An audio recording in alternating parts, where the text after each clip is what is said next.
નમસ્તે મિત્રો, આજે આપણે બનાવવા જઈ રહ્યા છીએ વઘારેલી ખીચડી. વઘારેલી ખીચડી માટે મેં લીધી છે 3 દાળ, મગની, તુવેરની અને અડદની, અને 1 કપ ચોખા લીધા છે, અને દાળ ત્રણેય મિક્સ થઈને 1 કપ લીધી છે. તમને જે દાળ ભાવતી હોય એ વધારે ઓછી રાખી શકો છો.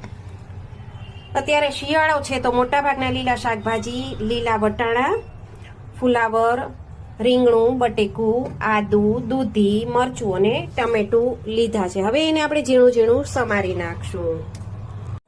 આ બધા જ શાકને આપણે ઝીણું સમારી લીધું છે, અને આદુ મરચાને અલગથી તમારે તૈયાર રાખવાના. પેસ્ટ ઈચ્છો તો પેસ્ટ પણ નાખી શકો છો. અહીંયા મેં મોટા સમારી લીધા છે, અને આદુને ખમણી લીધું છે.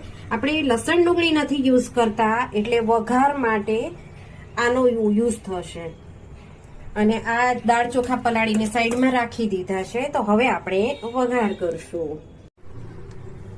મિત્રો, વઘાર માટે મેં બાદિયા, લવિંગ, મરી, તજનો નાનો ટુકડો, રાઈ અને જીરું લીધા છે, અને સિંગ તેલ લીધું છે વઘાર કરવા માટે.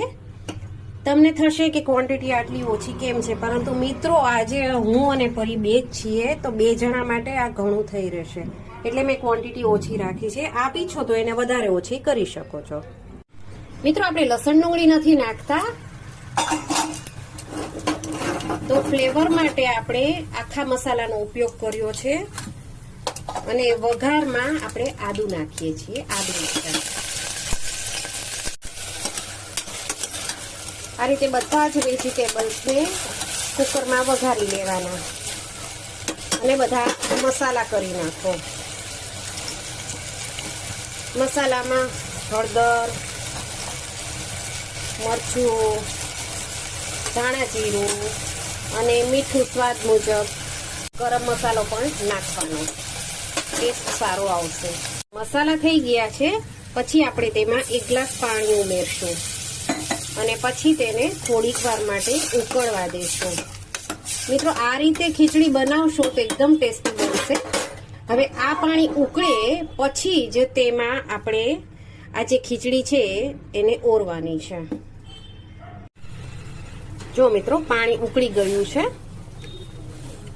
હવે સમય છે આ ખીચડી જે આપણે ધોયેલી છે એને એમાં ઓરી દેવાનો. પછી મિત્રો, ધીમા તાપે કુકરમાં 2 સીટી વગાડવી અને 20 મિનિટ રાખી મૂકવું.